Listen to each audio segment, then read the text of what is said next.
Practitioners from around the world join me every couple of weeks for my 12-week health practitioner program, which is on lifestyle science for menopause. And we got into an interesting discussion tonight about the thyroid gland and how many of them are seeing women who are showing signs of thyroid dysfunction. Obviously, they, inform them to go to their doctors if need be. But they were very curious to hear that many of the symptoms of thyroid problems actually mimic menopause symptoms. And we know that through the amazing regulation of the human body, and particularly the female human body, there is a chemical pathway from the brain, the pituitary gland in the brain, to the thyroid, to the adrenal glands, the stress glands, and the ovaries. And this is called the HPA thyroid axis, the hypothalamus, pituitary, adrenal, thyroid axis. And what this axis is trying to do is to balance up all of the hormones in the body. As women move through their menopause transition, obviously the reproductive hormones are declining. This is a natural part of their female life cycle, and that sets up some dysregulation or some problems with this pathway, this axis. And as part of that, some of the production of the thyroid hormones can be affected, and especially if women have got problems with their sleep, if they've got high blood pressure, if they're overweight as they go into menopause, or if they are underweight, and again, if they're doing a lot of exercise or not eating enough. So some of the symptoms of thyroid dysfunction actually mimic symptoms of menopause. And of course, one of the most important things we can do to help the thyroid to regulate itself again and to get back into balance is first and foremost to understand that sleep is really important. Or the thyroid and other organs around the body work on this circadian clock, this 12-hour on, 12-hour off circadian clock. So I've been working with practitioners as to how they can use lifestyle science strategies to help their clients to sleep all night.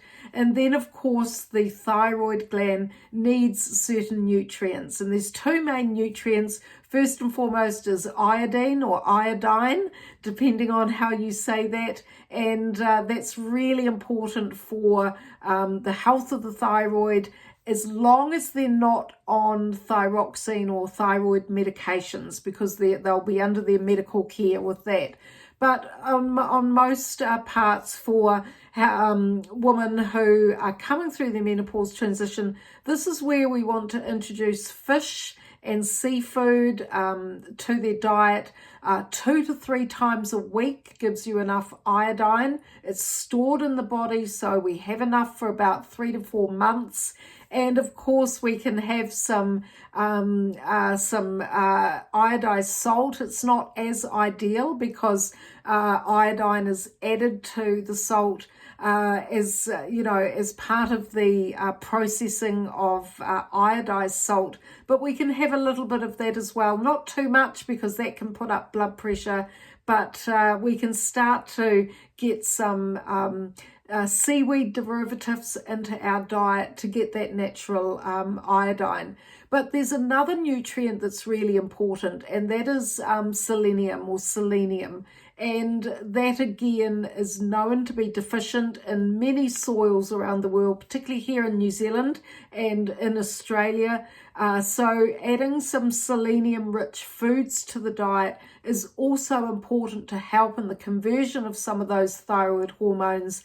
And we can get selenium through Brazil nuts, having half a dozen Brazil nuts a day. Well, they've got some of the highest content of selenium in them. So selenium and iodine are the two nutrients that we all need as we come through menopause to help our aging thyroid. It shrinks a little bit in size, which affects the production of some of the thyroid hormones, but those thyroid hormones are absolutely crucial to our metabolism, to helping reduce hot flushes, and to also helping to us to sleep all night as well. So making sure that you're not fatiguing your thyroid and you're not, that you've got the right foods in your diet is a really important part of some of the lifestyle solutions that you can put in place as we come through menopause. I'm Dr. Wendy Sweet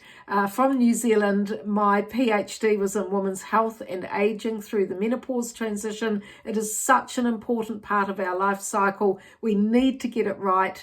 And as part of that, I've got programs for women, and I've also got certified education programs with CPD points for health professionals. I hope you can go to the website, My Menopause Transformation, and just have a look around, read some of the amazing stories from women who've done the program, who are now sleeping all night, have reduced their hot flushes. Doesn't matter if they're on hormone replacement therapy or not, but they're learning about the importance of changing their lifestyle through the change.